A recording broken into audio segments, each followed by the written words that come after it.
The Journey, beleza? Eu sou o João e eu tô fazendo esse vídeo porque o mercado financeiro tá uma loucura e eu acho que seria interessante a gente tratar alguns tópicos importantes das coisas que aconteceram na bolsa aí nessa última semana, ali mais ou menos de abril para cá.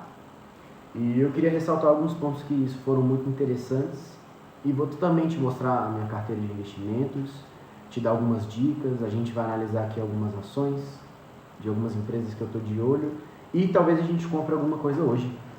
Vamos ver como é que vai ser aí o decorrer do vídeo. Então, são 2h41 do dia 4/6/2025 e vamos para o vídeo com as melhores informações sobre o mercado financeiro do Brasil.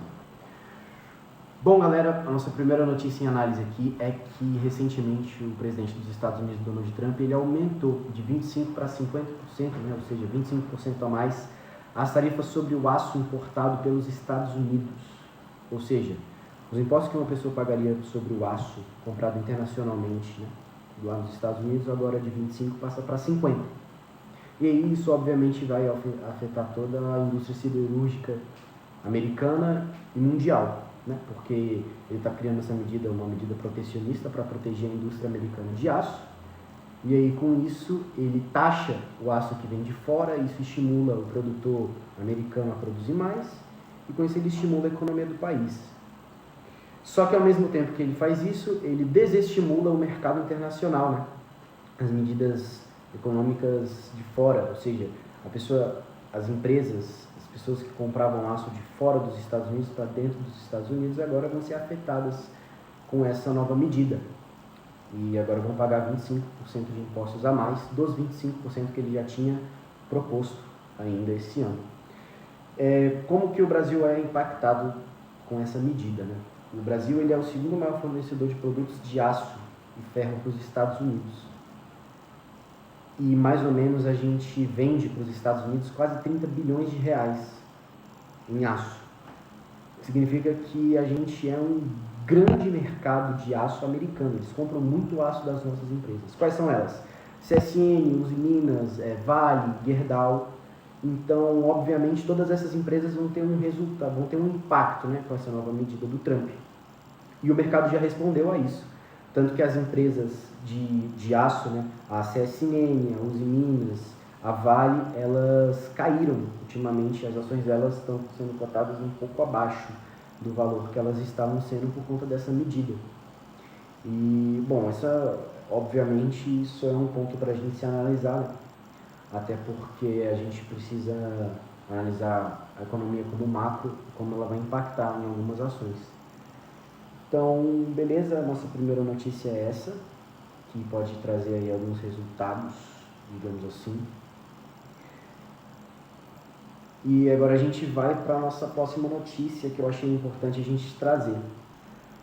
Bom, depois da gente analisar aí a notícia em si, né, da taxação do aço aumentada em 25%, a gente precisa analisar algumas consequências que também são muito importantes para esse cenário.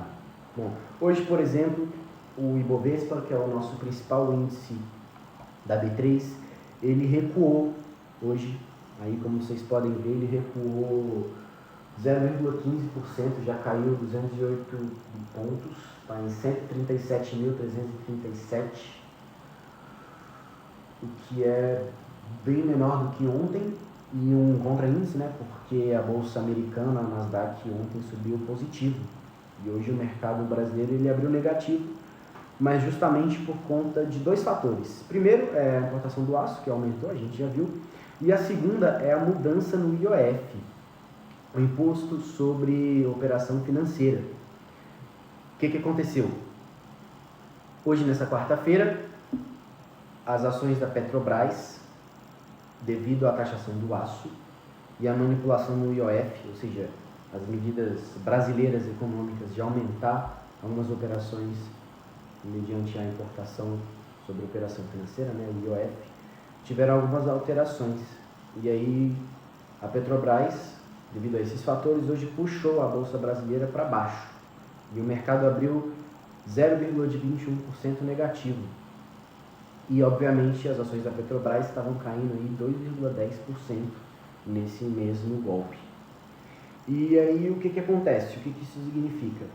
esse movimento da bolsa, né, caindo hoje, está no negativo aí, 0,18% agora, ele se deve muito sobre essa medida americana, né, de importação do aço, porque a Petrobras é uma empresa que mexe com commodities, que são simplesmente o petróleo, e as commodities elas estão muito ligadas, principalmente o aço, o petróleo e outras desse tipo. Então, quando você tem uma mudança radical no mercado de uma, a outra afeta. E aí, nesse caso, foi negativamente. E aí acaba que a Petrobras puxou a Bolsa Brasileira e hoje o mercado está recuando aí alguns pontos. Vamos lá.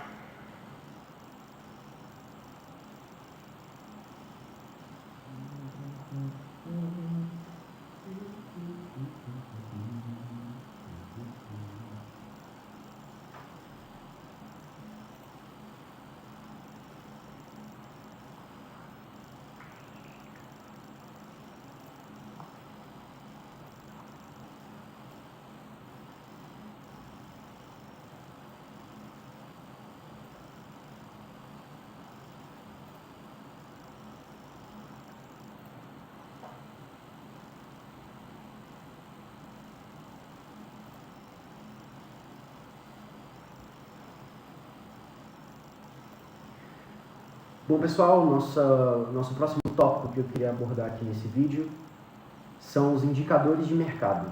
Ou seja, a gente vai analisar a inflação, a gente vai analisar o preço do dólar, a gente vai analisar alguns dos principais ativos da Bolsa e como eles foram impactados pelas notícias que a gente acabou de analisar, né? Como o mercado vai reagir ao que a gente está apresentando aqui nesse vídeo. Então, vamos lá. Aí está o Ibovespa.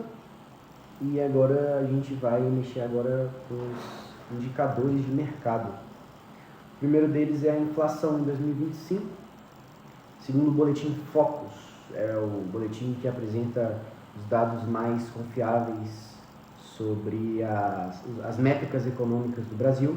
Eles divulgaram agora o boletim Focus 2 dias atrás, dia 2/6. E eles fizeram algumas projeções que foram muito bem vistas pelo mercado, né? A primeira delas é a estimativa da inflação, que caiu de 5,50 para 5,46. Ou seja, até o final do ano a previsão da inflação ela caiu aí 0,04%, o que é muito bom. Outra coisa, o PIB, né, o Produto Interno Bruto Brasileiro, ele caiu também de 2,14% para 2,13%, a mais, ainda está positivo, isso é bom. E o dólar está previsto para terminar o ano em 5,80. Isso é bom também, é interessante o dólar terminar o ano em 5,80, até porque está 5,63. Então aí o pessoal que gosta de operar câmbio tem aí uma valorização de alguns centavos, né, sobre cada moeda, então dá para a gente ver quais são os índices futuros de dólar. E bom, a Selic, que a gente não podia deixar de lado, ela foi mantida pela quarta semana consecutiva em 14,75%, o que é muito bom, né? A Selic é a taxa básica de juros e ela regula as outras taxas brasileiras do mercado. Ela regula as taxas de depósito interbancário, as taxas de depósito bancário, regula os empréstimos, então ela é meio que o norte de onde as nossas taxas vão caminhar. E como ela está em 14,75%, o que é bem alto, tem muito tempo que ela não bate esses recordes, significa que o Brasil está com uma taxa muito alta porque tem muito dinheiro saindo do país, né? As pessoas não confiam o dinheiro delas aqui e aí o governo aumenta a taxa Selic, paga mais para o seu dinheiro ser emprestado para o governo, você vai lá, põe o seu dinheiro e recebe mais dinheiro e por isso ela sobe, né? Também um dos fatores dela estar tão alta para proteger a economia interna. Aí com o governo a gente teve muitos índices negativos na economia interna, a gente estagnou aí no ano de 2024, os principais índices foram bem negativos, a gente fechou aí, inclusive os últimos meses do ano foram complicados na Bolsa, né? Muita incerteza, e aí acaba que a gente precisa analisar aí nessas medidas que foram tomadas para estimular o mercado. Então, vamos lá. O nosso dólar eu já falei. Bacana. Bom, gente, as nossas notícias principais foram essas e agora a gente vai entrar em um novo tópico do vídeo, né? Que eu vou analisar aqui algumas ações da bolsa. Eu vou mostrar minha carteira, vou analisar algumas ações aqui ao vivo, né? E aí eu vou fazer algumas recomendações, vou falar das minhas ações, né? Por que eu fiz tal coisa e vamos lá. Então, gente, eu estou aqui com a minha conta, ela está aqui aberta, já eu coloco ela na tela para vocês, só que eu vou analisando ela assim, porque eu preciso ver ela também, né? Então, vamos lá. Qual que é a situação? Eu estou aqui na minha carteira, ela no momento está com 88,03% do meu patrimônio investido. Isso é mais ou menos R$4.395. Eu tenho R$600 de saldo disponível e eu não estou com nenhum saldo projetado, né? Eu estou com todas as operações quitadas. Então vamos lá. A minha carteira atualmente ela é só de ações. Eu não tenho nem fundo, nem gestor de fundo, nem ETF, nem cripto, nem nada. Eu só tenho ações. 38% do meu patrimônio está em Banco do Brasil, 32% em Vale e R$808, 16% em Gerdau. Então eu tenho aí R$1.904 em Banco do Brasil, R$1.634 em Vale e R$808 em Gerdau. Eu estou aí bem posicionado, né? Só tenho 3 ativos, mas eu acho que eles estão muito bem. Eu estudei bem para comprar eles, né? Então vamos lá. Minha rentabilidade no Banco do Brasil, eu estou tomando uma surra, ela está bem ruim, eu estou levando menos 7,53 de negativo, meu preço médio está em 24,24 e ela está sendo cotada agora em 24,41. Então eu estou perdendo aí R$155 dos meus 1.904. Deixa eu colocar aqui na tela, que eu acho que vai ficar melhor para ver. Isso, eu vou ter que ficar olhando para lá. De boa. Então é isso. Tenho aqui o Banco do Brasil, né, como vocês podem ver, e ele está exatamente nesse cenário. 1904, está sendo cotado a 38, beleza. Isso aqui é a evolução do meu ativo. Eu já cheguei a ter Banco do Brasil, eu comprei ele em 2022. Eu paguei, não faço plano, não sei quanto, mas eu fiquei aí 2 anos só positivo com o Banco do Brasil, né? Ele só variava para cima, ele nunca caía a ação. Então, agora, né, com essa queda sinistra do Banco do Brasil aí por conta do... Primeiro, alguns fatores, né? O primeiro é o resultado negativo que ele apresentou aí no primeiro trimestre. E aí, devido a isso, a maioria das empresas, das corretoras, começaram a indicar venda de Banco do Brasil e colocar ele como um ativo de risco, um ativo que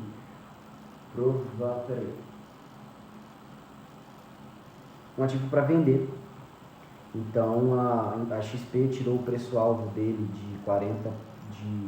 tirou em 40% o preço-alvo do Banco do Brasil. A maioria das empresas abaixaram pra caramba o fundo, né? Então o Banco do Brasil despencou no mercado, mas os indicadores dele estão bem interessantes. Ó. A gente pode ver aqui que ele está sendo cotado a 22,41. Olha esse gráfico, que interessante, né? Ele vem aqui, ó, até 23 no começo do ano, né? Estava bem em queda, inclusive. E aí ele começou a subir. E aqui dia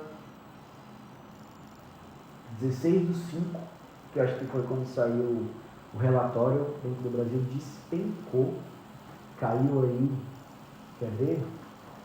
Vamos ver aqui a porcentagem que caiu do Banco do Brasil. Aí nos últimos 5 dias caiu 5%, hoje caiu 2,13%. No último mês caiu 22%, né? 20, aqui ó, a principal queda dele acho que foi por aqui, ó. Vamos ver, dia 15 de maio, aqui um mês atrás, dia 4 de maio, não, exatamente aqui, né? Essa queda que está registrando nos gráficos, né? Então ele caiu aí 22,84%.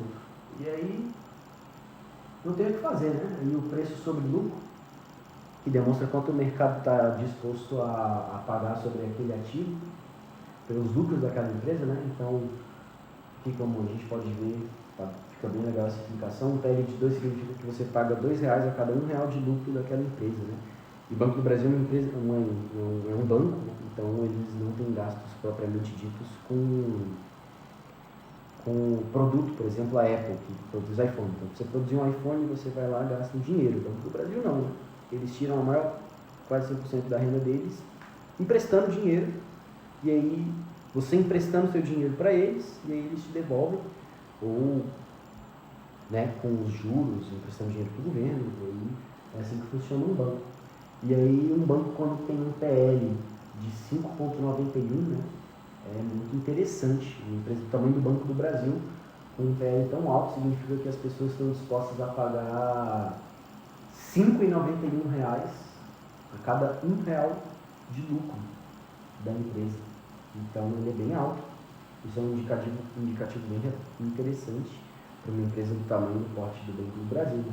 E aí a gente tem aqui o preço do valor patrimonial, que também está bem abaixo, né? Ou seja, o preço que você paga pelo valor patrimonial daquela empresa, aqui ó, indica quando o mercado está disposto a pagar pelo patrimônio da empresa. Abaixo de 1 indica que a empresa está sendo vendida por menos que o seu valor real. Ou seja, você tem o preço daquela ação, tem o valor patrimonial, e aí você coloca um sobre o outro. Se der menor que 1, significa que ela está sendo negociada na bolsa abaixo do valor mínimo, né? Do valor do patrimônio dela, que seria 1. E aí ela está sendo negociada aqui a 0,71, né? Então ela está sendo 0,29. Ela está sendo negociada a menos 0,29, né? 29% a menos do seu valor ideal. Aí a gente tem aqui o dividend yield, está bem alto, para a segurança que você tem com essa empresa, né? Como vocês podem ver aqui o gráfico, deixa eu colocar em 5 anos, ele só sobe, é um banco, né? Em 10 anos, um gráfico bem interessante. A gente tem aqui, ó, 2018, 2019, alguns picos, mas ele tem uma tendência de alta sempre, né? Até porque ele é um dos principais, é o principal banco aqui do Brasil, ele, o Itaú. Então você pode ver aqui que o gráfico dele ele é bem retilíneo. E aí quando ele tem um dividend yield tão alto, né? Dividend yield é quanto aquele banco paga em dividendos para você por ano. Então você tem aí, por exemplo, R$100, ele vai te pagar R$3,18 de dividendo, que é uma pequena quantia que você recebe só por ser acionista dessa empresa. E ele estando aqui em 13,18, ele é bem interessante. Hoje em dia, fundo com essa confiabilidade você não encontra com menos aí de 9%. A não ser que seja uma empresa conhecida só por isso. Por exemplo, a Petrobras, conhecida por pagar muito dividendo, porque é uma estatal, né? Então, a parte do lucro que eles não reinvestem, eles distribuem entre os acionistas. Então, a gente tem aqui as rentabilidades, a gente pode analisar aqui, está bem complexa, 22% negativo nesse mês, 17 nos últimos 3, 14 no ano. Bom, gente, então vamos lá, a gente vai analisar aqui agora o Banco do Brasil. Ela está com um PL de 5,91, ou seja, o mercado vê essa ação como uma boa ação e está disposto a pagar R$5,91 a cada R$1 de lucro dessa empresa, né? Que é o preço dela sobre o lucro sobre a ação. Então ele está 5,91, é um PL bem bacana para o porte do Banco do Brasil, né? A gente pode ver aqui o gráfico, ele está aí relativamente alto, então significa que é um bom sinal aí para a compra do Banco do Brasil. O PSR dela está em 0,46, em comparativo aí com o setor é 1,38, né, setor de banco, que compara o preço da ação com as vendas. Então, o PSR abaixo de 1 significa que a empresa pode estar sendo negociada a um preço baixo em comparação com suas vendas. Bem baixo, na verdade, 0,46 é um PSR bem baixo para o setor bancário, principalmente. A gente tem aqui o preço sobre... Então, vamos dando check, né? Então, bom, preço sobre valor patrimonial. Cara, esse daqui é um indicativo que está bem interessante para a empresa, que é quanto o mercado está disposto a pagar pelo patrimônio da empresa. Então, o que significa? Ela tem um preço, a ação tem um preço, que é R$22,41, e essa ação tem um valor patrimonial. E aí, quando a gente coloca um sobre o outro, a gente tem o preço sobre o valor patrimonial, que está em 0,71. Então, a gente vê aí, ó, abaixo de 1 significa que a empresa está sendo vendida por menos do que o valor patrimonial dela. Então, a ação está sendo aí, como eu já falei, 29% mais barata do que o valor normal dela. Dividend yield 13,18, em comparação com o setor que está bem alto. Como eu falei para vocês, o setor bancário de empresa do porte que tem o Banco do Brasil está com dividend yield bem alto. Como a gente pode ver aqui no gráfico, raramente ele chega nesse valor. Aí, ó, pode ver 11, 13, 4, 2. Então aí está com um dividend yield bem bacana. Payout dela, que é basicamente o lucro que a empresa pagou para os acionistas.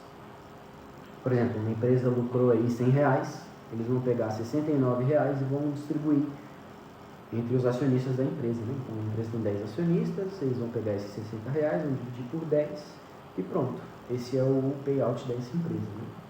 A gente tem a margem líquida, que é quanto da receita dessa empresa convertida em lucro, né? A margem, por exemplo, a empresa ela ganha R$100, aí você pega desses R$100, R$7 são lucros. Desses R$7, 60% vão ser divididos entre os acionistas ali, né? 3 e alguma coisa. Então, é bem legal, mais da metade do lucro, que é um lucro relativamente bom para uma empresa do porte do Banco do Brasil, que é uma empresa que tem dívida, que tem instituição física, que tem que pagar muito funcionário, né? Uma empresa estatal também. Então, a gente está com uma margem líquida bacana.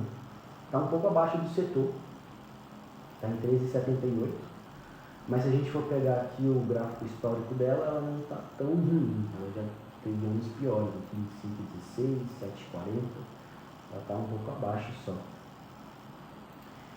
O payout, eu esqueci de falar, o payout do setor é 16,35, porque banco, né? Então, é difícil, mas como a gente está falando de uma empresa estatal, então eles convertem bastante os lucros. Margem bruta da empresa está em 36,83%, um pouquinho acima do setor. Se a gente for olhar aqui, ó, a média é 28, ela está em 36, está um pouquinho acima aqui da média dela própria. Não está nem tão alta, nem tão baixa. A margem bruta é simples. Aqui tem a margem líquida, que é quantos por cento da receita é transformado em lucro, e aqui a gente tem a margem bruta, que é quanto dessa empresa consegue transformar em vendas em lucro, excluindo os custos variáveis, né? Então, qual a receita dessa empresa tirando todos os custos variáveis? Está em 36,83. Então a gente tem aí, né, os indicadores do Banco do Brasil estão bem interessantes. Tem mais alguns aqui, ó, o ROI, né, por exemplo, que é o retorno sobre o investimento. Ele está alto pra caramba para uma empresa desse porte, para um banco principalmente, está em praticamente 12%, o setor é 7%. Então, praticamente, você recebe 12% a mais do seu retorno sobre investimento, né? Então, tá bem bacana. Não é o dividend yield, né? A gente tem aí os passivos sobre os ativos, quase 1, tá legal. Patrimônio sobre ativos também tá legal, tá mais ou menos. Tá baixo, 0,07 abaixo, mas o preço sobre ativos está relativamente bacana, 0,88, né? Você pode ver aqui, ó, pelo setor, esses dois indicadores são ruins, só que pelo tamanho da empresa a gente desconsidera. Então é isso, os indicadores de Banco do Brasil. Se a gente for comparar aí com outros anos, em forma de tabela, para ficar mais fácil de ver, dá para ver que é um bom momento de entrada. Bom momento de entrada. Olha lá.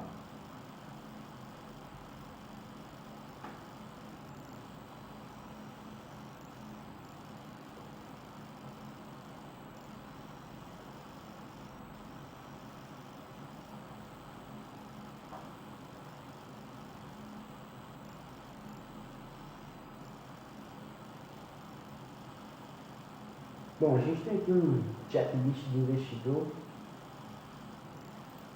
da Investidor 10. Então, empresa com mais 5 anos de bolsa, empresa com lucro nos últimos 20 trimestres, ROI acima de 10, bom indicador, a empresa apresentou crescimento de receita, então ela não está estagnada. Liquidez diária, então se você colocar grandes quantias não vai afetar muito aí na empresa. Tem o que dá desmarcado, nunca deu prejuízo ano fiscal, mas é comum para empresa desse tamanho. Pagou mais 5% de dividendos, né? O dividend yield de uns 5 anos está maior que 5%, bacana. A empresa tem uma dívida menor que o patrimônio, bacana. Apresentou crescimento de lucro nos últimos 5 anos e é bem avaliada pelos usuários. Então a gente tem aí Banco do Brasil, que eu diria que é um excelente momento. A gente tem aqui os dividendos. Aqui, ó, a carteira de dividendos de Banco do Brasil venceu. Aqui, ó, a gente vê aqui, ó, o Datacom. É o último dia que você pode comprar as ações e você vai receber dividendo. Dia 2/6, hoje é dia 4. Eu comprei justamente dia 2, então eu vou receber dividendo. 0,09 por ação. E 0,03, então vai ser um pagamento interessante de dividendo. Então aí para a galera que perdeu o prazo, esse daqui não conta mais. Interessante. Então fica aí a minha recomendação de análise de Banco do Brasil. Acho que é uma empresa interessante aí para se ter na carteira, dividend de alto, ROI alto, PL bom, uma empresa grande. E, claro, a gente não pode deixar de falar que ela está aí com uma queda absurda, né? Vamos analisar aqui o meu outro ativo da minha carteira, Gerdau. Eu já tenho ele há um bom tempo. Ali no tarifaço do Trump, derreteu. Eu comprei pra caramba. Então, por mais que ele esteja aqui, ó, 4,13 negativo, eu comprei ele na queda absurda. Eu comprei ele caindo, ó.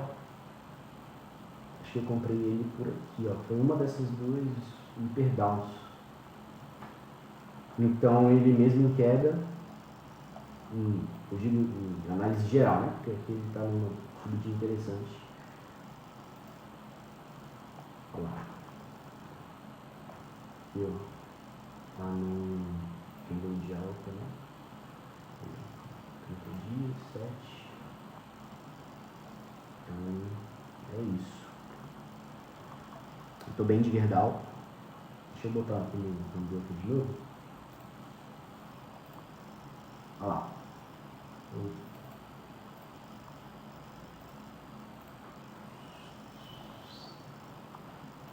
Tô ganhando 16,2%.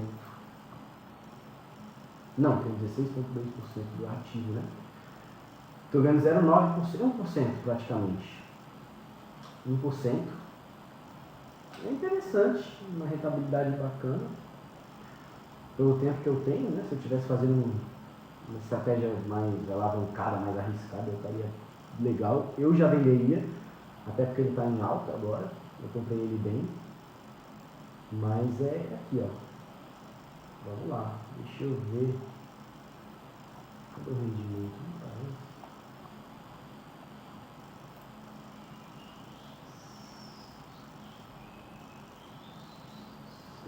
R$7.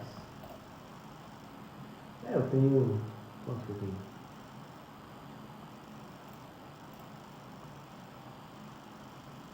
aí, então vamos analisar a Gerdau. Tem 809, está um pouco menos que 1%, né? Hoje caiu interessante por conta da taxação do Trump. Nada de novo. Vamos lá. Vamos analisar então aqui na Gerdau. Primeira coisa, vamos lá. Estou aqui na página dela, cotação de 6 de 18, variação 4,13, negativo, né? Pegar todos os ups e downs da Gerdau. Essa aqui é a direta, tá? Não é a GBR3 não, é a 4. É a direta. Então vamos lá. PL 10. Bem alto. Bem alto o PL da Gerdau. Interessante. Preço sobre valor patrimonial 0,59. Bem abaixo. Bem abaixo, quase 40% mais barato. Dividend yield de 4, bem baixo. Esquece dividendo.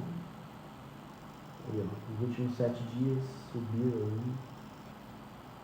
Legal. Vamos ver os outros indicadores. Vamos ver os outros indicadores. Então o preço sobre RTSR está legal. Preço bem baixo. Eu acho que é um bom momento para você entrar em Gerdau. Eu já vou te explicar porquê, mas só a gente analisando aqui o gráfico e os indicadores já justifica. Ó o preço, o PVP dela. Olha que legal. Está bem abaixo. Média do setor, mesma coisa. Deixa eu botar aqui já. Dividend yield de companhia de aço. Isso aqui é puxado, imagino, pela Vale, viu? Porque esse dividend yield tá bom já pro setor. Payout 39. Considerando que ela não é uma estatal, tá bacana. Aí tá bem legal. Só que é bem pouco, né? Paga só 3, 4% de dividend de payout de 40.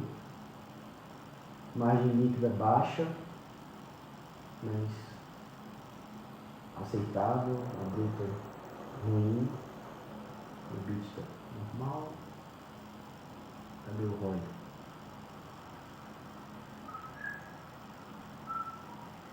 O ROI está bem baixo. 5,84. Já foi 36%. O ROI dela está bem baixo. Só que a média da empresa é 16%. Interessante.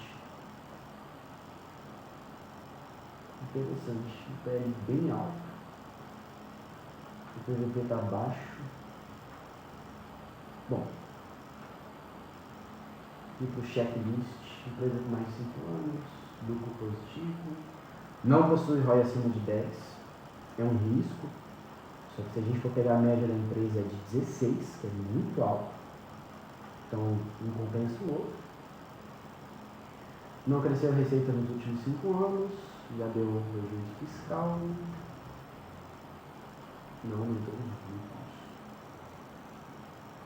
Mas ela é bem avaliada. Os indicadores estão interessantes. Vamos lá, dia 8/5 foi o último Datacom. Vai pagar dia 19. Já pagou, então. A carteira de dívidas desse ano aqui já... Acho que já foi, né, gente? Então, desse semestre pelo menos já foi. Então, se você estiver em busca de dividendos, esqueça a Gerdau. Mas, como a gente já analisou, um dos grandes motivos de eu estar falando sobre essa empresa é esse aqui. Trump disse que vai dobrar essa tarifa sobre o aço. Por que eu digo isso? A Gerdau, ela é uma empresa que não vai ser afetada por essa medida. Ela não vai ser afetada. Por quê? Porque a Gerdau tem 60% da sua produtividade em solo americano. Ou seja, ela não vai ser taxada. Então, significa que a Gerdau ela vai vender muito mais, né? Porque ela é uma empresa estrangeira que está dentro do solo americano, principalmente a ordem que a gente está operando, que é a GGBR4. Então, significa que ela não vai ser afetada. Aqui, ó. Ela vai ser menos prejudicada porque ela tem operação nos Estados Unidos. Então, ela não vai sofrer taxação, né? Então, ela não depende das exportações de aço. Então, é um bom motivo que eu acho que eu não vou vender Gerdau, por mais que ela esteja aí dando 1% aí positivo, não vou vender.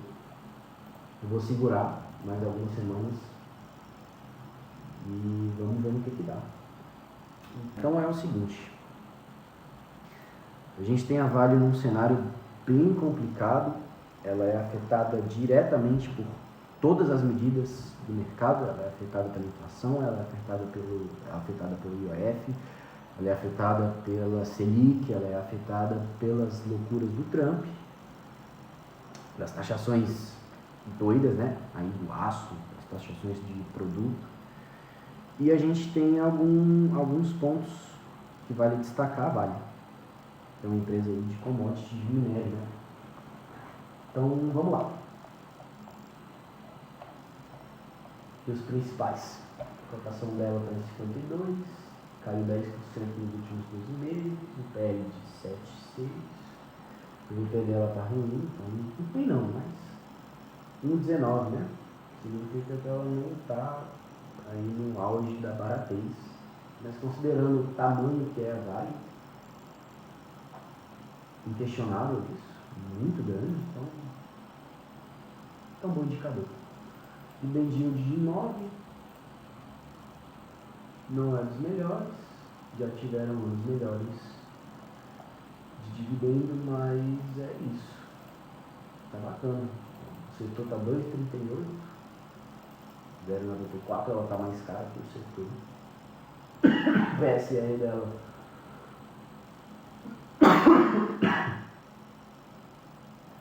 está alto, então a Vale não está com desconto. Só que para o porte da Vale é bem interessante, tá? Bem interessante. Payout altíssimo, dividend yield e payout estão juntos. Você está 23, se a gente for olhar o histórico, ele está bem alto, bem acima da média.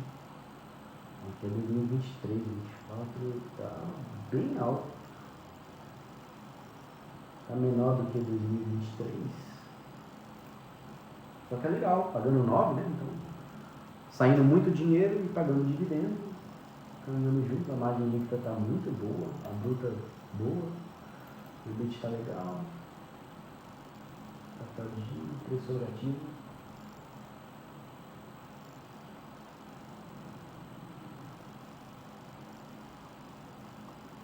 Tá legal. O DPA dela está altíssimo.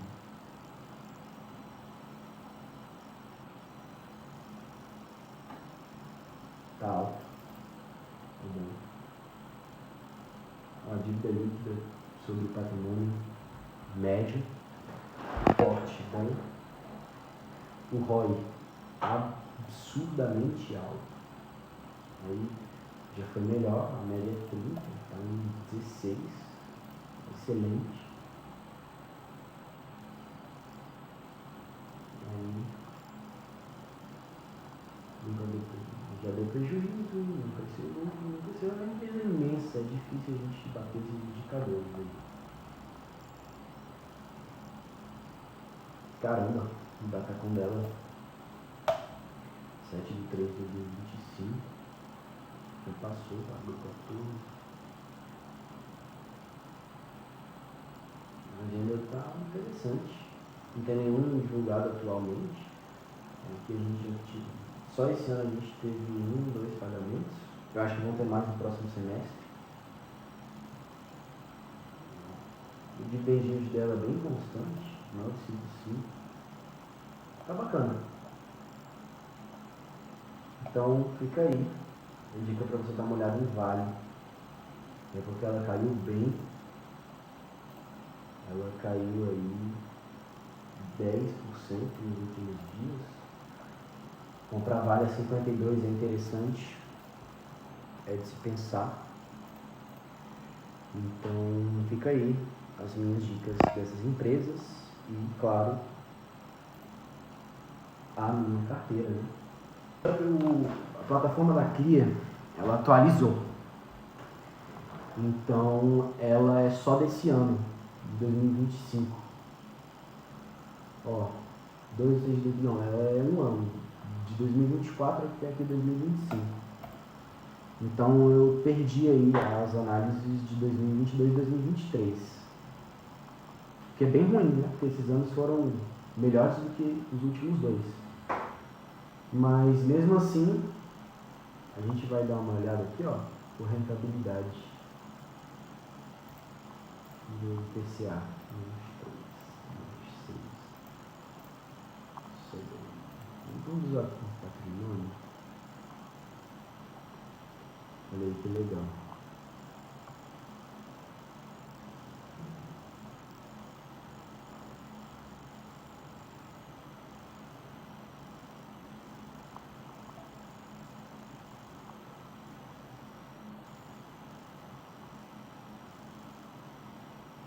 Ó.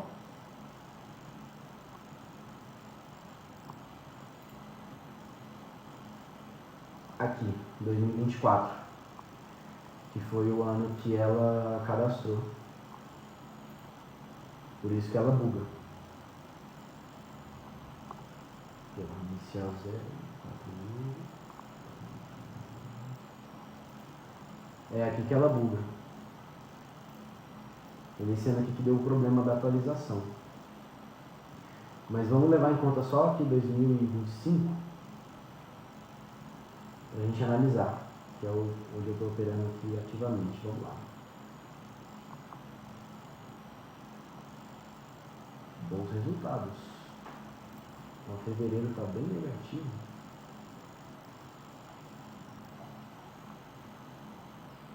A gente foi para o gráfico.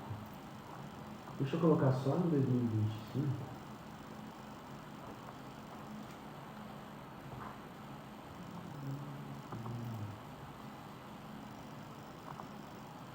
Aí, tá vendo? Eu boto aqui 2017 e ela não computa.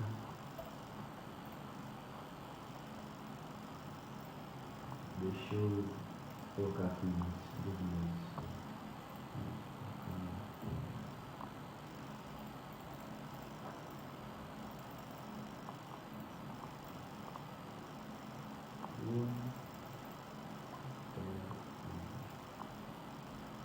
Aqui, que legal. Só esse ano, né? A gente começou aí com 4.351. Fiz um aporte bem aqui. Foi para 400.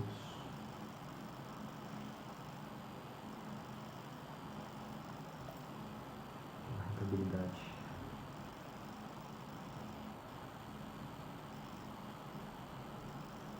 Bom, então, gente, esse vídeo fica por aqui. Espero que vocês tenham gostado aí das análises que eu fiz. E é isso.